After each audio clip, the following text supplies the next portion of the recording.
What's going on, everybody? Welcome to the Footy Fetish podcast with myself, Alfie, Ollie, and Bardell. Yo, yo. How's it going, boys? Very well, thanks yourself. Yeah, good. Just very busy at the moment, but I think everyone is really at the moment, aren't they? Yeah, it's been a very busy start to the year, unfortunately and unfortunately. That's it, mate. That's it. But yeah, it was a pretty decent weekend of football. Not well. I mean, for Bards it was. For the rest of us, it was a bit whatever. Yeah. Getting that late win against West Ham, you must be feeling pretty all right with yourself. Yeah, I very much enjoyed that late winner. It was made even better for the fact that I was listening to the game with my mates who are West Ham fans. So, and I was listening, but I was ahead on the thing that I was listening to. So I knew what happens. And I just mentioned it. And I had to contain everything inside me to not go too crazy. Yeah. And they were there was a bit in the play where I think West Ham were actually on the attack. And they were like, yeah, all right, okay, usher it out. And then from that, it just changed, and I was just waiting. And they thought, I think Mike said, a point's a good result, isn't it? 0-0, that's all right for us. Oh, no, he jinxed it. He cursed it. That's jokes. Yeah, so it was, I wasn't happy with the performance, but, at the minute, I think I said it last time I was on here, I was just grind the results out. I don't care how we get them at the minute. You've got to build up confidence that way. That's it, mate. That's it. But we will come on to that game shortly. But I wanted to start with some transfer news, as we are right in the heart of the coming to the end now of the January transfer window. It's been pretty boring thus literally far, just about but to it's say that. sparking up. It seems to be sparking up towards the end of this January transfer window. But it's always a tough one, isn't it? No one really wants to do many deals in January because it just fucks them going into the rest of the season. But we've got a few things going on. We'll start at Man City. I don't know if you know him. I didn't know him before. There's Julian Alvarez, River Plate. It looks like it's going to be an 18.5 million euro deal with some bonuses. He's considered a future star of the game. Do you guys know much about him at all? Or? No. No, I can't say I do. I mean, I saw at the beginning of the transfer window, United were linked with him quite heavily. Yeah.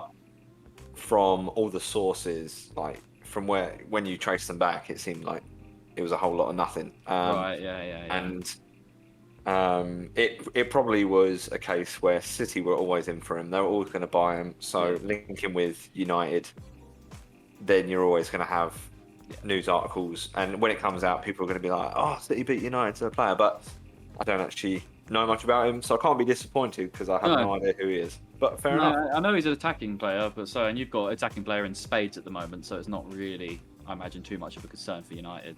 No, it's not really your attacking players that are the problem right now. But no.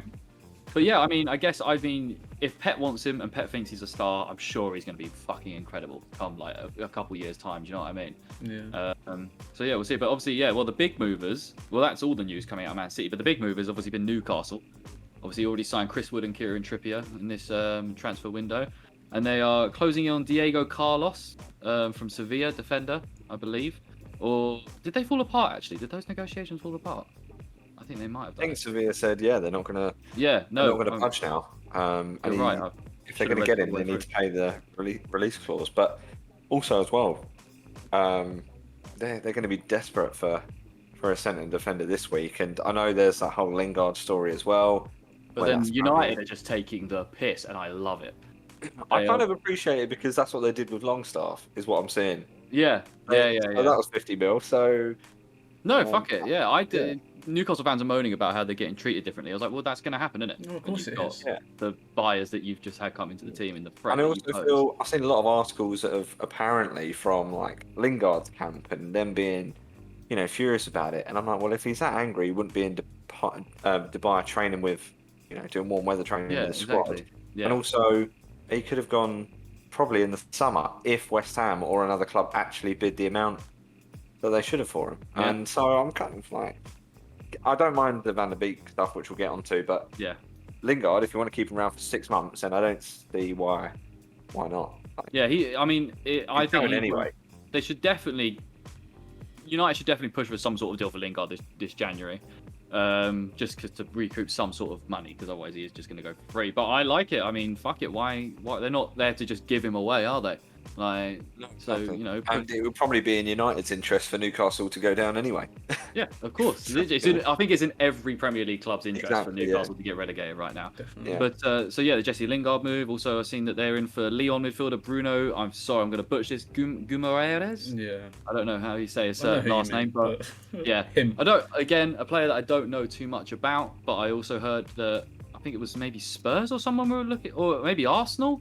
I think we're potentially interested in him, but I don't know how deep that is. Maybe if that's like another United with Alvarez thing, just sort of sparking up interest. And I saw those links as well, yeah, to Arsenal, and yeah, but now they've turned their attention to Neves, haven't they? Arsenal, Yeah, supposedly. yeah. In the summer. Apparently, after missing out on Bruno, we're now looking at Douglas Luiz from Villa. yeah, Douglas Luiz. I've also heard, obviously, the Arthur Melo deal. I've heard that is like they want an 18th month loan with an option to buy, whereas Arsenal just want the loan for the rest of the season. I know that the player's interested and wants to move, Yeah. so and they want to get him off the book. So that's a deal that could very much be on the cards for him. The Valovic deal is completely out the window now, I think. Vlahovic is done. He's off to Juventus pretty much, which I don't hate for Arsenal. Because he is a good player, right, Vlahovic, but there are question marks around him. And paying 75 million euros for a player with question marks around him is not the best idea. For that kind of money, you want a stud, like an absolute baller. It would just be like Nicola Pepe all over again. Yeah, exactly. No, that's not what I'm here for. Like, we've made that mistake once already. Why make it again? Go for someone that's got a bit more credibility behind them. Yeah. That's actually proven themselves, apart from playing for Fiorentina. He is balling though in the Serie A. Oh, But yeah, we know players that ball in the Serie A. Lukaku was unbelievable in the Serie A, and he's not been that great at all. Coming back to Chelsea. But another thing, Arsenal, I don't know if you saw this because I've only just seen this today while I was doing my Everton article. Dominic Calvert-Lewin, it looks like him and Arsenal, 60 million. Arsenal want to go ahead with it. The player wants to move, but it looks like it will happen in the summer, not in January, because Everton don't want to move away from him in January. But how do you feel about Calvert-Lewin, Ollie? So I know that you had question marks about it beginning of the season. Yeah, but that's because he was injured, and obviously we hadn't really seen much of him. He's only fairly recently come back, I believe, only within the last sort of 6 weeks probably. And obviously the way Everton are playing at the moment, he's dog shite. So it's kind of hard to really put my finger on him at the moment. How much of it's the player, how much of it is the rest of the team not being able to provide for him and stuff. So I'm a bit still up in the air about it. Hopefully, if they can do a little bit more and he can obviously just improve over the rest of the season, then come summer we can reevaluate it and decide if we're going to sort of pull the trigger or not, to be honest. But I'm not completely sold on him, but at the same time I don't not want him. Yeah, I mean, with the striking options you have at the moment, you got to go for it in that kind of thing. Like, exactly. He is better than what you have at the moment. So yeah, it'd be interesting to see what happens. I think it's a no-brainer for both. If I'm going to be honest, 60 million seems a bit. I don't know. It seems a bit steep for him, but then I guess if you're getting a young English player from from what was a competitive team to you last season, now not so much. But you know what can happen. But it should be interesting. It's about time that Everton sort of fleece some money from Arsenal rather than the other way around, which has been happening absolutely historically. Rob them for what's it called? Iwobi and Walcott, Yeah. like 25 million or whatever it was for Walcott, nearly 30 for Iwobi. Crazy money. You basically can just almost pay them back for what they sent you for Iwobi and Walcott. So not the end of time, but apart from that, Arsenal, just I think pretty quiet. I know they want to bring in a midfielder. That is the priority for now. My money would be on Arthur Melo getting through, just because that seems like the most likely. I know Douglas Luiz and there's interest, there's interest there, but there's been no formal submission or even even talks. I think there's interest from the player and from Arsenal, but not very much interest from Villa. I don't think they really want that deal to happen, so I don't really think much is going on with that at the moment. But nah, not much. But your boys, Bards, Anthony Martial on the way to gone to Sevilla, loan to the end of the season. Was there any sort of there's no buyback clause or buy-on clause or anything like that, is there? There's just a straight loan. Yeah, no buy option on that one. I think from what I've been reading, that's down to United wanting the permanent managers to make the final say so on that. And to be fair, I mean, I think he's like 1 year into, or 1.5 years into a new deal that we gave him. So there still is, some value on him by the end of the season. Yeah, I think he had to go, to be honest. Like, I like Martial, and he gets so much hate for literally like not smiling or not putting in the work rate. But then people thought the same of Berbatov. But then you hear people speak about Berbatov now, and it's like every United fan loved him. But I remember that literally not being the case when he was playing. I think Martial's got the same sort of fan base, but like this, I've seen a lot as well of like Twitter fans and Marshall FC like crying out for him to have been given a chance over Rashford. But I would argue that Rashford's had more consistent seasons, even if it's not been to the level that we want Rashford to play at. Yeah. At the end of the day, Martial's had 2 seasons where he's probably been decent, and that was his first season with us. And then he scored 20 goals, I think 2 seasons ago. And then last season he got 4. So, you can't go from scoring 20 down to 4 and then not really. As soon as there's competition in front of him, he doesn't seem to like it. He didn't like it with Ibra. Yeah. He doesn't like it now. So I think there's a player in there, maybe not a Man United one. So fair enough. I mean, yeah, I could see him kicking on nicely in La Liga. I could see him between now and the end of the season bagging 6 or 7 goals probably for Sevilla, maybe even more. Maybe push, maybe get 10. Like, we know what the La Liga's like. I mean, they're second at the moment as well, and so like if he has a good season, then fair play. And to be honest, I want him to have a good season because I like him as a player. If he has a good season, we should just sell him though. We should sell him. We shouldn't think, like Lingard, we should be like, maybe we do keep him. No, just sell him. Yeah. The only reason I could see if he has a good season and we keep him is because we then go for Lopetegui or something, the Sevilla manager. He's been linked with the United job. Apparently he's one of the managers in the frame. So if we get him, then I can understand his relationship with Martial because he's just had him. But if he has a good season there or finishes well, then we should definitely sell him. Oh, definitely, and not potentially the only player going out on loan. As you mentioned earlier, Donny van der Beek, potentially coming to Palace for the loan for the rest of the season. I mean, it's the same sort of deal as the Martial, no buy option and just a straight loan to the end of the season. I know that we're obviously very interested. Vieira really wants him. I think it's personally down to the MacArthur injury. Maybe he's not coming back as soon as we thought he would be. And we need just a bit of backup. I mean, we are playing, as much as I love him, we are playing Schlupp at centre mid at the moment, and it's not the best thing in the world. But yeah, I mean, I'd be down for it. I know Rangnick doesn't necessarily want to lose him, but he obviously wants to play football. World Cup year, he wants to get as much football in as he can.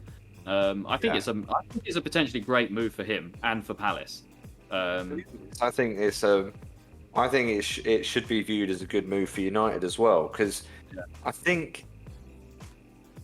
Although Donny's not set the world alight, and I don't think that's also down to Ollie, because if there's been 2 managers, and you could potentially argue 3 with Carrick as well, because he was in charge of 2 games, but if there's been 2 to 3 managers that haven't started him, then he's obviously not doing something in training that's impressive. Yeah. And say what you want about McTominay and Fred, they have games where they absolutely are brilliant, and then they have, as I always say about Fred, he does something so Sunday League, it's painful, but you see the thing that Sunday League. Yeah. But they must be doing something in training that he's not.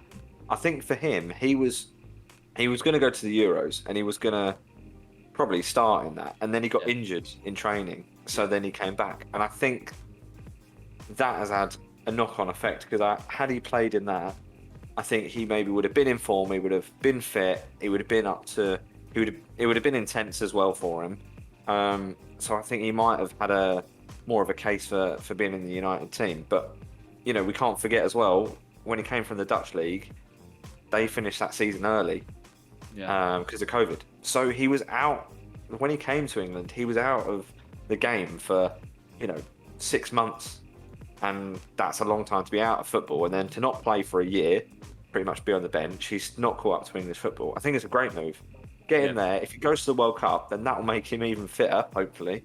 Injuries Yeah. Hopefully injuries don't get in the way. But yeah, I would definitely encourage it. And I saw that Bergkamp as well apparently has got involved with that, encouraging him to go. Yeah, I only found out earlier that he was his father-in-law. So Yeah. Apparently he's involved. Obviously, using the Vieira using his contacts and stuff as well, which obviously good to see. If he wants to develop as a midfielder, I don't know if there's many better midfielders to learn off than Patrick Vieira. If he wants to just like solidify himself in that sort of role, because he's sort of more of a number, almost like a number 10, isn't he? Really, rather than like a 6 or anything like that. But I don't know how that fits with it. I do want him. The only thing that really worries me about the whole thing is we're really setting our midfield up to work with 2 players that, come the summer, will be gone and might not likely come back. Which is the only worrying thing, but you never know. Maybe we just go balls to the wall and try and throw everything we can at signing Conor Gallagher. Well, that's the thing. If you can obviously go all out and obviously with these with Gallagher and Van der Beek towards the end, till the end of the season, push yourself up to 8th, 9th or something like that. You'll be in a lot stronger position to bring other players in. Maybe not sign those who are permanent, but bring other players in who are a higher caliber. You would definitely be a lot more of an attractive team, because then you wouldn't be realistically that far off challenging for potentially Europa League in a couple of seasons. But it just depends. Well, arguably Gallagher's more likely to leave Chelsea at the end of the season just because of the amount of players that Chelsea have got in that position and the way they like to spend money. I know you can say that Donny's not playing, but he might not necessarily make the switch to Palace. 100%. I think the issue with Donny and what he's got at United is, of course, I say the 3 managers, he hasn't started, so he must be doing something wrong. But also, he's got Bruno in front of him, and you're not going to drop Bruno because his numbers are just too good. Whether you like him or not, his numbers are just too good. And the guy's never injured. His injury record over the past 5 years is ridiculous. So he's unreal. Yeah, it's one of those. But I'd like to see Donny. I'd love to see him in a Palace shirt. I think it'd be a great. And we are talking about a guy that 3 years ago was in the top 25 for the Ballon d'Or. Yeah. So he's a very, very good player. It's just he's had a bit of a rough time the last few years. Definitely. Which part blame on him, part blame on the managers and the system that Man United play doesn't necessarily suit him. But it's just why not? I mean, if he's gonna have a resurgence, why not? We've got Simon in the chat, by the way. He said hello, Lance. Hello, Simon. mate. Hello. Shed Gaming doing the madness at the moment, seeing all your GTA streams, love it. But obviously, that's it. Diallo's gone to yes, this is the other one. Rangers. Diallo off the Rangers. That's a good move I think for him. Yeah, because he could light up the Scottish League easily. He's a bit of a baller. Yeah. But he's another player. As well for a loan, but I guess we weren't that serious about it. I'm assuming maybe we want Donny over him as well. He's got more chance of starting, and I think in terms of just the overall sort of league, it's going to be rough. It's going to be, the weather conditions aren't going to be the nicest for him, even though he's in Manchester. But up in Scotland, they're not going to be the best for him. So it's kind of like a School of Hard Knocks type thing that, he could be there to the end of this season, and then we'd loan him out again next season because he's still only 19. And if you've got Sancho, Greenwood, Ronaldo, and Rashford next season, there could potentially be a place for him. But also you've got Elanga, so I think he needs football. I think, and he needs adapting to the English game still, because the games we played him in were only the Europa games, I think. So yeah. No, it's a great move, I think. And with the new loaning moves that are coming in soon, the loaning rules that are coming in soon, this is a great chance to send them out while you can. Yeah. Because you never, it's coming down to, what is it, 6, I think? Yeah. Players that you're allowed to send out on loan? Yeah, you can only loan 6 players in, 6 players out at any one point from Chelsea 2024. Yeah, I know. Chelsea, they're going to have to sell a lot of players off. If that was coming in 2023, you guys would have a serious chance of getting Gallagher, I think. Yeah, 100%. I still think that Chelsea, I know that Man United have been linked to Declan Rice in the summer for 100 million, but I still think Chelsea are in that. Chelsea are definitely in that with Declan Rice. I think Declan Rice may also maybe prefer a move to Chelsea, play alongside his best mate Mason Mount as well. Yeah, true. Yeah, and then with the United thing, is it right now? I know it's crazy to say, but right now, is it better for? I think it's better for him to stay at West Ham than it is to go to Man United. with the uncertainty around that club. Yeah. But Bars, what's your take on the whole Declan Rice thing? Yeah, I think he's. I mean, I would love Declan Rice. I still think he's priced too much. Yeah, he's a fantastic. Like every time I watch him, I think he's better every time. Because he carries the ball so well. And I don't know if that's just because he's in a West Ham team that is set up counter attack, and it really suits him at the moment. But yeah, I do think he's like valued too much at the minute.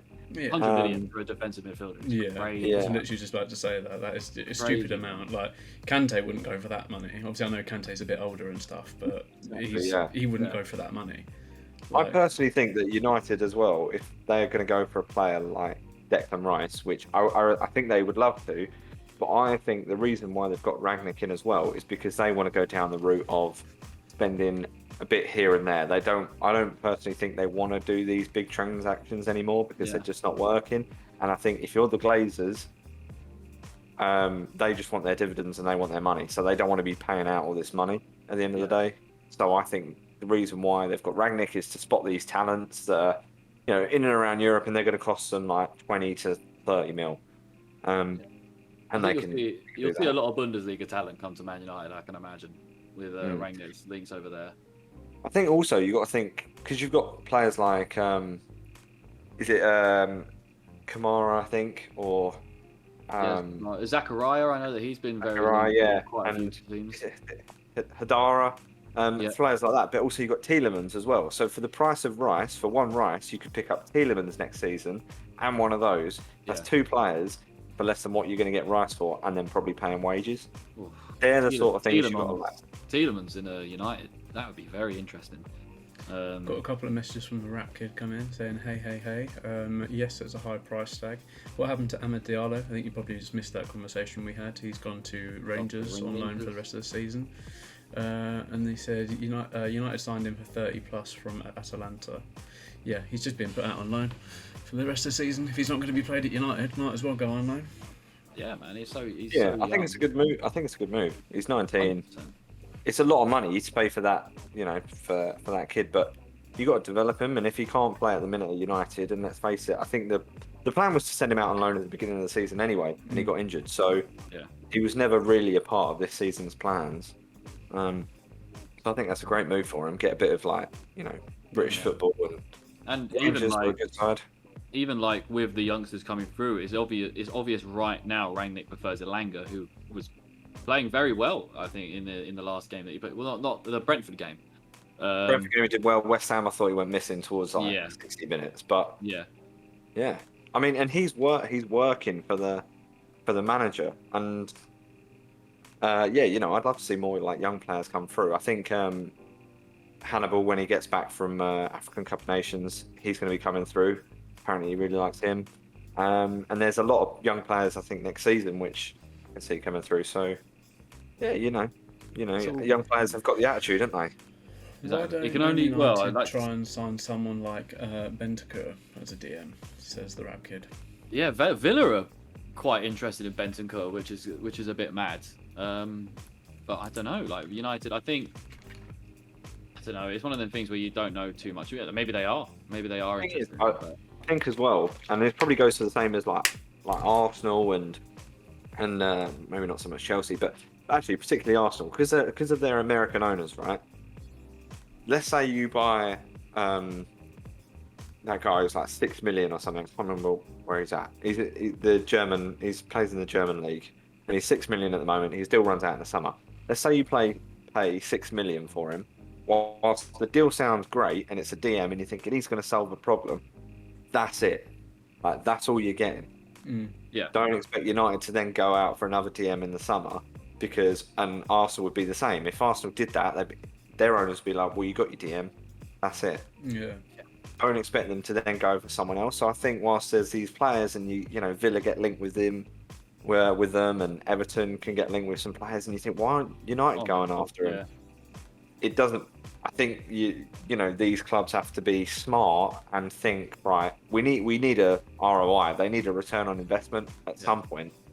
And even the low risk ones, are going to be too risky, because if they don't work out, then they won't be able to change it. And even if they want additional, then the owners are probably going to say no to that anyway. Yeah, exactly. A lot of them will probably think 6 mil is too much to have a temporary defensive mid, when obviously in the summer you can get him for free. Yeah. And even still, if the summer, even if he did come for 6 mil now, and then in the summer we then look to replace him, it's a bit like, well, they're going to think, well, what's the point in spending the 6 mil on him in the first place? Yeah. So yeah, I can understand that, to be fair, but it's about filling that temporary void. Yeah, and that's why I definitely. think obviously January is such a loan window. There's not that many permanent moves that tend to happen in January, because people know that people aren't going to go out and just spend ridiculous amounts of money in January when they know a lot of people's contracts might be running out and all that sort of stuff. And even if they're like, right, we just need to get to the end of the season, so we don't want to spend big now, if we can afford to spend big in the summer and get someone bigger and better, let's fill that temporary void we have with a loan player.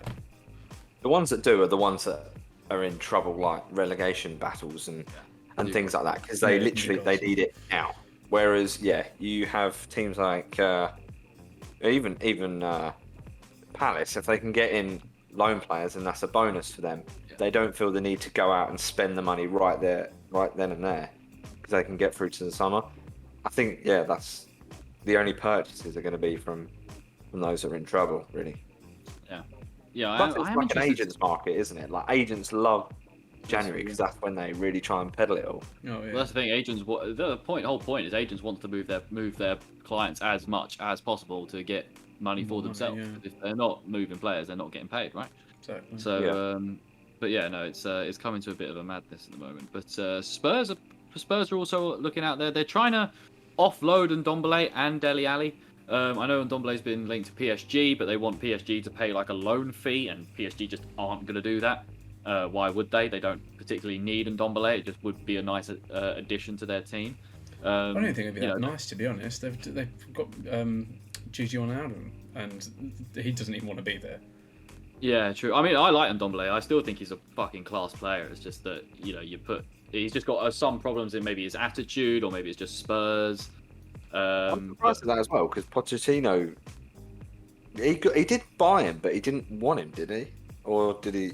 I don't really know. I don't know what the deal was, because I've seen things about Levy like getting invested in, like, he doesn't take over necessarily the football thing. Like, he does trust his managers, but he will just go out and buy the best player he can at those positions. So I don't know if it was just Pochettino said, look, I need a sort of midfielder that can, run the part defensively and go forward, and then he just got Ndombele, but maybe it wasn't the player that he wanted. But you have to think that Pochettino must have had some say in, like, what was it, 50, 60 million pounds they paid for Ndombele? 50, so, I think, yeah, so you think that he probably would have some sort of say in that.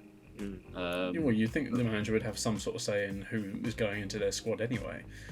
Yeah. I mean, look at like Palace. Since Vieira's come in, literally anyone that he said, yeah, I want him, we've just gone, yeah, all right, we'll fucking get him. Well, that's the thing. I think it's probably, for a lot of managers, it's probably one of the key things in their contract. Yeah. So, like, right, I want maybe not full control of transfers, but I want a decent proportion of it, because at the end of the day, I need players that are going to work in my system. I'm the one managing the team. I don't want players that aren't going to go to work or play the way that I want them to play. So, yeah. And you're always going to have some sort of resentment for a player that you didn't really necessarily want. And it's a bit like, well, I'm kind of lumped with you now. And there's always going to be a hint of resentment somewhere. And yeah. Especially if they have attitude problems, which I know that Ndombele's had some sort of problems. I know that he's not been the most on the ball guy since he's been at Tottenham. He started quite well in his first. I think he scored a banger in his first game, didn't he? Absolute rocket of a goal in his first he game. did nothing since.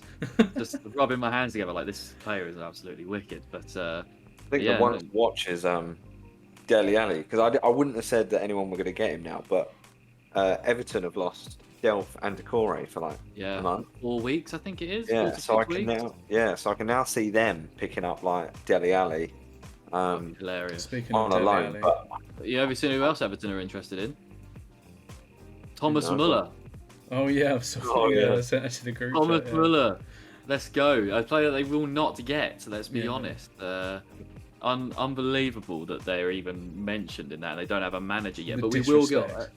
The Everton manager. I tell you what, well, let's just quickly cover that because I've got. So do you know that the Everton obviously the Everton manager race is going on right now. They've potentially apparently they interviewed Cannavaro.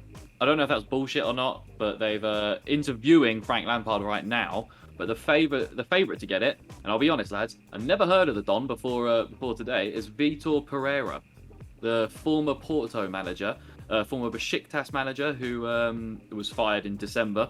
I've got some. I don't know if you've seen like Everton fans are spraying, spray painting on the gates of Goodison Park, saying no Vitor. Get Bill Kenwright out there, chairman. All it's a bit of a madness right now. They did that at Rafa's house. They said like they left like a death threat outside his house, saying like don't join. Everton fans are on a bit of a madness right now, and I've been chatting as doing a piece on them. I've been chatting to some Everton fan pages on Twitter, and my lord, mate, they are not happy. It is not going well there. But I'll give you a bit of a background to this Vitor Pereira because I don't know if you guys are experts in knowledge about him. But so what he did, he got double relegated with TSV 1860 Munich in German football. He had a terrible record with Fenerbahce where he won like 11 of his 30 something games in the Turkish league with Fenerbahce. And he only has achieved a win rate of over 60% with Porto and Olympiacos. I fit in quite well at Everton then, I guess. And he's coming to Everton apparently. They are interviewing Lampard, but it is to say that Mashiri, their owner, is favouriting Vitor over Lampard at this point in time. And they are like you said, they do want a midfielder coming in before the end of the January transfer window. So you'd think within the next couple of days, if not by the time we go to bed tonight, things will probably be wrapped up with the managerial situation. But if you were the owner of Everton, and I'll be honest, boys, I think either of you right now could be doing a better job than Farhad Mashiri. Who would you go for if the managerial? I know you were talking about Lampard, I think, last time on the podcast. Bards. I was going to say, I think I said last time I was on here that Rafa will get sacked in a couple of weeks. Yep. And then they'll get Lampard in. You were like, really? And I was like, trust me, it's destined. And I still think Lampard will get it. I saw that Pereira done an interview on Sky Sports. Yeah, I did. I saw that he'd done a Sky Sport, but I heard it was horrific. I haven't actually seen it. Yeah, I saw some of it, and I was just like, that guy's on a madness. As soon as I saw that, I thought he's lost the job now, and especially with that. I think he was asked about. I think he was interviewed regarding the Everton fans' reaction, and he was basically speaking openly and kind of calling out Everton, saying the process needs to be done and concluded now. They were like, they need to hurry up and make a decision, which you don't really say about your future employers. And also, he hasn't really got a fantastic record, although neither is Lampard. But I mean, if the fans are right in that they don't want him and they want Lampard, which is what they were saying outside the stadium when they interviewed them, then I'm not saying they should always listen to the fans, but in that sense, you've got to. I mean, they said don't get Benitez, and they were never behind him throughout his tenure. At least if they get Lampard in, then they're going to be behind. Yeah, they can't Lampard really straight away, and the team. And also, I think Lampard, although he's not got the best record, and I think his achievements are like overhyped and overstated considering what he done. I agree. I still think there's room for there to be a good manager. You shouldn't just write him off. He's a young guy. He's going to learn. He's going to make mistakes. He's going to be better. If as long as he stops chucking his players under the bus in post-match presses, he'll be fine. Yeah. But who knows? Who knows? I know that I saw something just funny in my research. Bill Kenwright, the chairman, who, by the way, guys, they got Bill Kenwright as their chairman, who has a background of being in Coronation Street, and he's a theatre producer. So that's exactly who you want running your football team, isn't it? Oh yeah. Someone with no football knowledge whatsoever. But he, I don't know if you saw it, but he was outside the stadium at Goodison Park talking to fans. And they were just going on about 27 years, it's unreal how bad they've been. There's been nothing good going on, and his response was, "We've had some good times." That's literally what he said. We've had some good times like that, and it's just like, mate, you are fucking give your head a wobble, mate. Like honestly, it's just unreal. I think they're crying out for David Moyes to come back, but he's never going to leave because he's basically doing never going to leave West Ham, is he? But, I mean. The thing is, if they get Pereira, you just know what's going to happen. 2 years, he's out the door. Yeah. Rinse, It'll be repeat, awful. link with Lampard. So just get Lampard in now. Do they stay up with Lampard coming in? Yeah, I think they stay up, yeah. Yeah. It's getting pretty bad. It is, but Watford are also very, very bad. Yeah, that's true. But then if Newcastle bring in a few more players, are they got? I mean, Eddie Howe is one of the worst managers to ever manage it. I would question if Newcastle are actually going to be able to get anything over the line, because if Traore says he doesn't want to go to Spurs because he doesn't want to play right wing back, then players, regardless of the money that's being offered to them, I think are going to go, I don't want to go to Newcastle just 100%. yet. And if you want me, then buy me in 2 years or a year. Yeah. Not right now. Thank you for segueing nicely onto Traore. I don't know if you've seen, but he's off to Barcelona, boys. He's off to Barcelona on a loan till the end of the season with a €30 million potential buy-on clause, which is not like they don't have to do it. It's if they want to do it. I heard that they did want to sign him permanently, but they would have to sell someone first to be able to register him because they're in such awful position right now. Apparently they've reiterated to Ousmane Dembele, find yourself another club before the January transfer window ends because we want to get rid of you. Which I know Newcastle have been looking at him as well. Do you think there's any potential suitors in the Premier League for Ousmane Dembele that actually makes sense? Not a Newcastle just trying to spend money, or maybe it is Newcastle. Mate, you might see him go Spurs now. Yeah, I was going to say maybe Tottenham might be the only one I can really think of. But I can't see him going Newcastle, and if he'd go there, he can sit. I know he doesn't want to, but he can sit on his wage for 6 months and get paid like probably 600 grand a week. So he's going to sit on that because he's been doing it most of the time he's been there. Are we underestimating Conte factor as well? Like, do you think players would go to Spurs just to play with Conte at the moment? Well, we're obviously probably overestimating it if Traore didn't even want to go. That's a good point. We were saying earlier, what is Traore offering other than being a strong guy who's going to beat the fullback? Because he is quick. Is he that much better than Emerson Royale? Like, I know Emerson Royale's not great, but is he that much better than him? If better, like as a right wing back, I don't know. I really don't know. He's not even starting for Wolves all the time. Yeah. And Wolves are doing really well this season. He's not starting for him.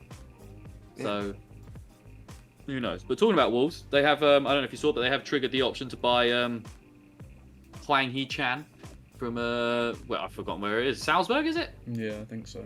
Yeah, Salzburg, 16 or Leipzig or Salzburg, one of the Red Bull teams. I'm fairly sure it is. On a permanent basis for €16 million, which I think is a great deal. He's he's plateaued a bit, it feels, but he has been pretty good at Wolves so far. He's been a great player, a lot of the time. And they need him, especially with the unfortunate sort of demise of Jimenez right now. He's not playing very well. Obviously, I don't know if it's just something from his head injury, which, if it is, you can't really blame him. You would sort of fit, maybe you are a bit anxious and a bit, closed off in that kind of case of putting your body on the line when you've got that kind of injury. But yeah, I think it's a great move. Wolves, especially if they can end up getting like €30 million for Traore in the summer, that's only going to push them further to sign someone. They signed Chiquinho, is it, as well, or someone like that? I can't remember. Portuguese guy is like a winger, really young kid, who has a lot of potential. I'm just having a look here. Do you know Nicholas Saul from Bayern Munich? Defender, young defender. He is he's leaving in the summer for free. Oliver Kahn, who's high up at Bayern Munich, confirmed it today. Apparently, they were trying to come to an agreement on a contract extension, but neither parties can come to an agreement. And it looks like, he's going to be a very, very promising young, and not even promising, a very good defender. Young guy, I think he's only like 25. Is going for free in the summer. Like, I don't know who needs him. I mean, maybe a Man United or an Arsenal, someone like that maybe want to get another centre back in could. I'm not 100% sure if we would go for him, having just spent 50 mil on obviously Ben White, and he seems to be doing not too bad at the moment with Gabriel. Maybe as a backup, but then I don't want. Saul's not a backup. Saul would take Gabriel's spot like that. This is what I mean. I quite like Gabriel though. I don't think he's a good I'm not saying Gabriel's a bad player at all. I'm just saying Saul is better. And I would have him over that for sure. But I mean, maybe Spurs. No, I was going to say, I think Spurs need a new centre back. They need some new They centre could back. also end up going Chelsea because they've got Christensen, Rudiger. It's a great shout. Christensen, Leaving yeah, on a free, Barcelona. haven't they? Christian, Both of them. Azpilicueta looks like he's gone in the summer on a pre-contract agreement somewhere Yeah. else. I'm not 100% See sure Christian where that going is. Barca and then Rudiger going Madrid, and then they definitely need a centre back, don't they? So Yeah, Yeah. they definitely need a centre back because they can't just roll out. I mean, Chalobah's great, but they can't roll out Chalobah and Sarr every game with who else do they have? and Chelsea have a history in signing German players or players Yeah. from Germany. So Yeah, yeah, exactly. So I wouldn't be surprised if Chelsea get in. You can't count Chelsea out of any transfer. They're always looming. Yeah. Especially if he's yeah. going for free as well. They're like, oh, you want 500 grand a week? Yeah. Petty Okay. change. But yeah, I mean, a player that could potentially be leaving Chelsea before, maybe not in January, but maybe come the summer is Armando Broja. Obviously, currently playing very well at Southampton. Yeah. Was really unfortunate on the weekend to have his goal ruled offside, which would have won the game for them against City. But yeah, they really want him for 25 million, which would actually be Southampton's record signing. 25 million as a record signing. That for an established Premier League team, that is not great. No. But they're playing pretty well at the moment under Hasenhüttl. They've really started to turn things around with not a very good squad, if we've got to be honest. With only a couple class players in there, like Broja, like James Ward-Prowse, and Livramento. I mean, off the top of my head, they're the only three right now that I would take from Southampton. Definitely. If I was, yeah, I probably would have had them down for, maybe relegation at the beginning of the season. Yeah, definitely, especially with the whatever the ups and downs of Hasenhüttl and his managerial style and the way they play. Get slapped 9-0. I will always say it till the day I die. Getting slapped 9-0 in back-to-back seasons by two different teams. That is, how you survive that. Fair play to him. Unforgivable. But yeah, unreal. But he is a good manager. Obviously, he was under Rangnick at Leipzig, wasn't he? Yeah. And they left. I was thinking, but there might be potential that Hasenhüttl ends up at United, but then they didn't leave on the particularly greatest of terms. I know that Hasenhüttl wanted to progress the football style that he was playing at Leipzig, and Rangnick was very much adamant on the gegenpress. Just stick with that. This is what we do. That kind of thing. Develop the squad, and that's how they sort of had a little fall. I don't know to the extent of the falling out, but I know they had a little falling out and moved on from him. But yeah, would you take Hasenhüttl at United? No, I wouldn't. But No. I think, do you know what? The only reason I wouldn't is because I've seen him get slapped 9-0 twice. He is a good manager. I think there would be an overwhelming amount of pressure on Hasenhüttl from his background being at Southampton. Like, he can be a brilliant coach, and he is a great coach. And to do what he's done at Southampton is just as impressive, if not more impressive, than what Pochettino did in such a short time. Mm-hmm. But yeah, I think it's, if he went to like a European club or a Spanish club and it was bigger, and then he was competing in the Champions League, so you just saw what he did in that competition, then absolutely. But yeah, no, I don't think you can jump from like Southampton straight to. I wouldn't be surprised if he ends up at like Spurs next after like Conte, something like that. Definitely Leicester maybe, if because it's not looking too great for Brendan Rodgers right now. But he's not. As a man that was linked to United and Arsenal and all these jobs right now, it's like you would not touch him with a 10-foot pole. Yeah, if you're either of those. Since he was linked with that United job, he's just gone right down. Yeah, not looking too good. But I'm just having a look here. I guess we'll talk about I'll leave the Watford manager thing right until the end of this transfer business, boy. But I'm just having a look here. Barcelona are working on a plan to raise £83.5 million to fund the signing of Haaland come this summer. Which I hope that's wages. Mate, I don't literally I don't know how they're planning to do any of this stuff. Even with the backing of Goldman Sachs, they're still in an absolute horrific position. So I don't know. Probably start like a GoFundMe or something and get the city of Barcelona to try and donate to it. I'm adamant that Real Madrid are going to have the most ridiculous summer we've ever seen. It's going to be Haaland, Mbappe, Rudiger, Pogba. It's just going to be like unbelievable. It might be a bit of a madness. They do it, and then it's going to be like, well, because 3 of those signings were free transfers. Yeah. And then 60 million was Haaland. It's going to look stupid. Yeah. I don't and know. that will send the right message to PSG. Yeah, I've just got it in my head that he's going to end up at Bayern Munich. I'm just so used to Dortmund players going to Bayern Munich, and you just can't rule Munich out of signing a player from a German team. And they want rid of Lewandowski now, don't they? They want to move on. They want to get, a bit younger up front. And if he likes it in the Bundesliga, why not go to Bayern Munich? Test yourself. Come to the Premier League.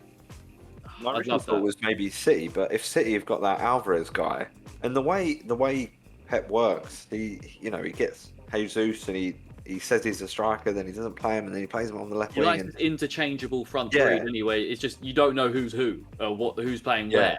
They just do what they want. And it works. I mean, they're running away with the title this season, no matter how much the Premier League and the referees want to give Liverpool wins and breaks to try and make it up, Oh, mate, where's Mark? I know. He's posting on his story right now. But yeah, no, it's interesting. I don't know. This off season, this summer transfer window is going to be. I feel like we say it every season, but this one is going to be a bit of a madness, especially like you say with the Pogba situation. You have no idea what's going to happen with that, where he's going to end up going. Maybe even I wouldn't be surprised if he. Well, for me, it's either stay at United or go to Real Madrid. I don't see what would be the point in anything else. Is his contract out? Yeah. He should go. Which is the first time that you've not heard, probably in the transfer window, anything about Pogba. Because somehow, someone's got Raiola to shut up about Pogba for 2 minutes. Yeah. But yeah, mate, I think he either goes Real Madrid or he stays at United. I don't think he goes PSG, but that's why I just think Real Madrid are just a ridiculous summer. Mbappe is going on a free, do you know what I mean? Barca can't afford these guys, so the only other place is Real Madrid. It's mad. It's mad. We're going to have the Galacticos back again. We're going to have... But if with Mbappe and Haaland go to Real Madrid, what's happening with Benzema? Does he go somewhere else? Does he stay? You got to be looking right now. There would be clubs lining up to get Benzema right now. I think so, yeah. If you want to do a transfer merry-go-round in your head, you would have Morata go to Barcelona because they've been linked, and then you would have Haaland go to Madrid and Benzema go to Juventus, and then he's at Atletico, isn't he, Morata? And then Aubameyang back to Aubameyang. Yeah, Ollie, brother, we haven't even touched on Aubameyang. Oh, mate. You're a guy that can't even get a game for Gambon.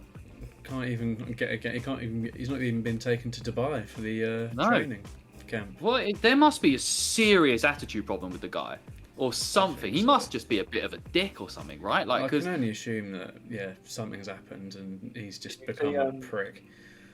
Did you see Adebayor's Yeah, comment? I did. Yeah, I did. That was quite funny. Putting digs out there. Brother. Fuck him. Yeah. But he had a dodgy break with Dortmund, right? Dortmund fans hate him. He had a pretty bad time when he was leaving Dortmund with attitude problems again. And for a club captain to not be able to show up to meetings and training on time, it's not the best thing in the world, is it? Especially when you're on 300 odd grand a week or whatever he's on. Yeah, exactly. I think it just gets to the point where he thinks he's probably bigger than the club. So, and his mind's elsewhere. Mentally, he's elsewhere now. He's checked out. He doesn't want to be there, and he's showing. I could see him ended up at Barcelona. I could, but I know they've been linked with Morata, and I just think I think Morata somehow he trips, he falls upwards, massively. I don't know how he's ended up at Juventus, Madrid. I know obviously started at Madrid, but Juventus, Chelsea, Atletico. These are all very good teams. Yeah, he would have played for Atletico, Madrid, and then potentially Barcelona. Somehow he's completed that holy trinity, but I have no idea. Yeah. Just saying, Mönchengladbach are still keen on signing Nketiah. Oh wow! Yes. Nice. They want to get him on a pre-contract agreement. That'd be a good move for him to go away, because I just don't see it happening anywhere in the Prem, really. I think we were one of the last suitors for him, and I think we're just nah, fuck it, we don't really want you out. We want Mateta now on a permanent deal. We're trying to make that permanent before the window ends, because he's had last 3 or 4 games, it's been fantastic. He's put Benteke out of the team. He's got a couple of goals and a couple of assists. So fair play to the guy. Obviously, Vieira's rating him, and he's putting in the work. So, I'll happily take him as an option. But I think Edouard is the class one there that just needs to be playing through the middle. I know that he's adapting and playing on the left at the moment, but But yeah, it should be interesting, especially now that Zaha's back. Who fuck knows what's going to happen with him? Yeah. How long's he got on his contract? I think he's got like another couple of years, but he wants an extension apparently. But I don't know. I'm seeing a lot of Palace players at the moment, Palace fans, sorry, at the moment on Twitter saying that we should try and get 25 million for him in the summer and move him on. And I'm That's like, the thing. I think bloody hell! Like, with Zaha now, I think he kind of missed the boat on that to get his kind of big move away and to go to like a bigger club. I think he could still get a big move. I just don't think we just. And it's not the point where we're like, oh, we're going to want 40, 50 million for him, because that's just not going to happen. And I don't think we're too fussed about that. I think we'd take 25, 30 right now for Zaha. But I think he could still get a big move. It just would have to be for the money. I think you guys are a lot less reliant on him now. So I think it would be a lot easier for you to let him go. Emotionally, maybe not, because obviously he's got a lot of history at the club. Oh, mate, I'd still want him to stay till he retires. Of course you would. He's got a lot of history with the club and stuff like that. Yeah. But in terms of selling him because you need him, we're playing so well without him. We're playing so well without him. You don't necessarily need him anymore. You don't rely on him. You've got all these. You've got these other sort of good players that you can actually put a bit of weight on, so you can share the workload a bit more. So yeah, maybe do get rid of him for 25. But if it was a choice between selling him for 25 and then putting that 25 into Conor Gallagher, would you do it? Yeah. So I reckon flogging. I genuinely would. Yeah, at this point I would. Yeah, because Gallagher's been what Zaha has been for us this season, like in terms of getting goals and assists like that. And Edouard's had sneaky, man. Like I think he's on 6 goals and 4 assists or something at this point in this season. And it's only obviously like he's adapting, playing on the wing, going up front, like moving around. Like I'm just happy with how things are going, and unless we get fucked over by referees, which unfortunately I don't think we're going to get to today, because this transfer talk has gone on a lot longer than I thought it was going to be. But we've had some good chats. I did plan on talking a bit about the football that happened, but it's getting no. But I've also just seen Bards looking at this. United are considering appointing Rangnick as a permanent manager after the season. Cool, that was always going to be rumoured, I think. I read that at the beginning. Yeah, I think I don't know. I think it's too early to say if he should or shouldn't. But then I also think, why implement a guy for 6 months, try and have his football implemented, and then go hire like Pochettino, who doesn't really work, in that style. He likes to switch up formation. Yeah. I actually don't want Pochettino as well. No, I wouldn't want him if I were you guys. I wouldn't want him. I definitely agree with what you said though, in terms of why put 6 months worth of work into these players and give them a transfer window to potentially sell or buy some players or whatever, for them to then just turn around and go, actually, we don't actually want you. We're now going to start from scratch with another manager. Yeah. And the only way I can. What was the point in that in the first place? Really, I think with the sort of 2-year consultancy thing, that was always going to be on the cards. It was always there, like as a bit of a fallback plan to let's see how he does, and then even if we don't want him as a manager, we can keep him on, and obviously maybe try and advise whoever the new manager may be about the gag and press and everything like that, and play the way that he's been playing. But if you were to do that, you might as well keep him on in the first place. Yeah, the only way I can see them. Sorry, the only way I can see them moving on from Ralph Rangnick is literally if you have like him, like a carbon copy of him come in as a manager that is also it has his philosophy, is obviously like a student of Rangnick. That's the only way I can see them doing that. Like a Hassan, but then like we said, they didn't have the most amicable divide at Leipzig, but maybe a Ten Hag. Yeah, I think the only candidate I'd want is Ten Hag. I mean, of the 4 that were said, it was Luis Enrique, who's managing Spain, and are you going to get him right before a World Cup this year in the winter? I think so. Definitely not. Doubt it. Ten Hag, Ajax, will he want to come? I have questions about if he even wants to come. Pochettino, he would jump at the chance. He wants the job, but I don't want Pochettino. And then it's that Lopetegui, who I spoke about, who, to be honest, he failed at Real Madrid so hard, and that's just like put me off. I know that's like an easy thing to do because a lot of people do, but I mean, so that's a no. So out of those 4, the only one that I would want is Ten Hag, but I'm pretty sure that Ten Hag's probably eyeing up that City job. I think so as well. When Pep goes in like a year, 2 years. Yeah, it's a year and a half or something, isn't it? Is it end of 2023 season? I think it's the end of 2023. So a year and a half, 1 more season. And even so, I wouldn't be surprised if he does like like a Ferguson or something, where he just kind of like leaves at the end of this season to stop speculation all of next season, to be like, oh, you staying on? What's going on with your contract? Just he can just leave during Drop a bomb mid-contract, and then he's gone. Then they can get him. So I wouldn't be surprised.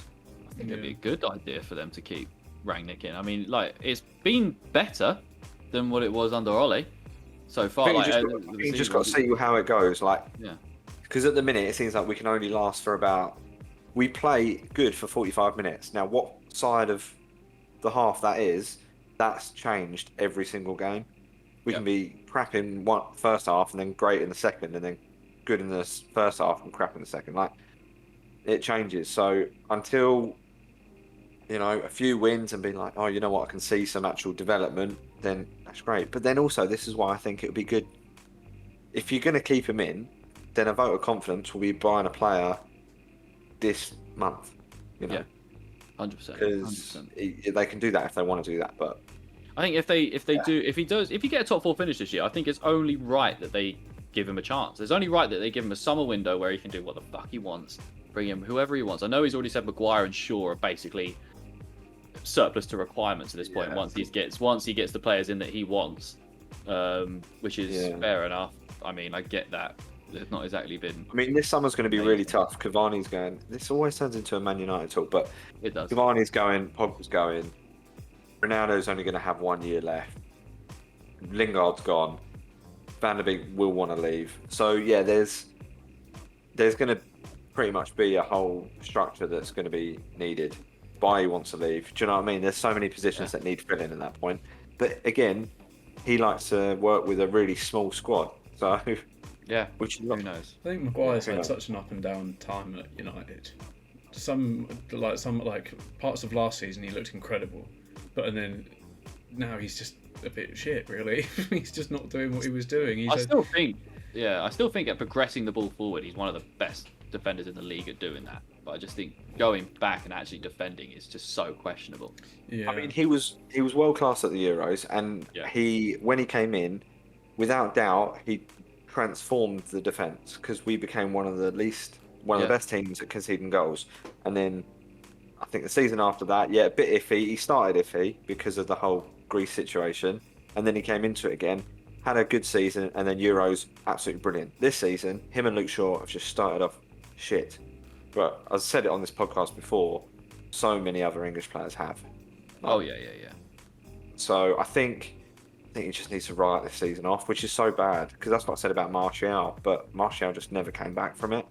Yeah. So that's the thing. It's tough that obviously the World Cup's coming around this summer as well, because obviously he did play. Oh, sorry, this winter, because obviously he did play quite well. He played really well in the Euros and stuff, but now he's had a bit of a tough season.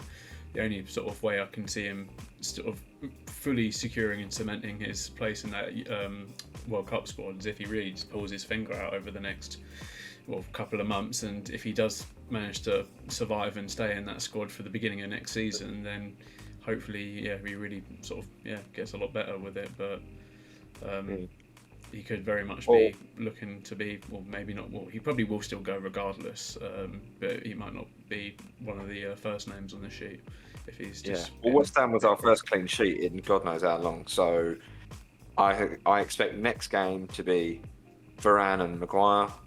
Yeah. I think at this point, all the shit's happened. Just crack on now. Just fucking get on with it.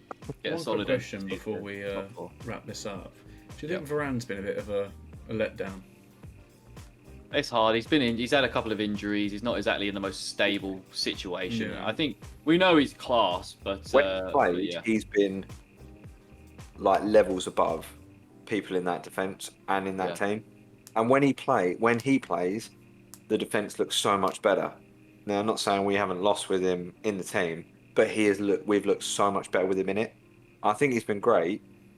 I think the whole team has just been a letdown. Like, I was buzzing because Luke Shaw was fantastic. Like, Luke Shaw in the Euros, unbelievable. And last season, towards the end, great. So you expect him to, if you've got Varane and Luke Shaw and a good Maguire, expectations are always going to be high. Sure. I think, considering what's gone on, No, absolutely, I agree. But right, we're going to wrap it up there, boys. So we have things to be doing after this, and we could honestly go on about United, Arsenal, and all this stuff for days. I feel like. It tends to normally be Arsenal and United where we speak about it for quite a lot. That's very true. I would go on about Palace, but no one gives a fuck. But yeah, no, I was planning on getting to some, reviewing of the football on the weekend, but just transfer talk just took us away from it, and diving into different thoughts and experiments of where players are going to go, and we've not got it seemed like a pretty good time. We've only got one game, obviously this coming week, so maybe next week. So we can. I'll add that in and we can just review that. Yeah, exactly, mate. Exactly. That's a great idea. But thanks to everyone for watching. You know the deal. Follow all the stuff above me. If you're on Twitch, you can see it all there. But if you're not, I will say it's on Instagram, Twitch, Facebook, YouTube, Spotify, Apple Music, Facebook, Instagram. I've said them to him already, but just follow us everywhere. Footy Fetish Pod on pretty much everything. There might be a couple of underscores in a few of them. Just try it out and see where we are. But but that's it. Thank you very much, guys. And I guess I'll see you post. Well, next time I see you will be post the transfer window closing, and we will know a bit more about all these speculations and stuff like that. Exactly. But thanks everyone for watching. Big up, and we will see you guys soon. Bye. Bye.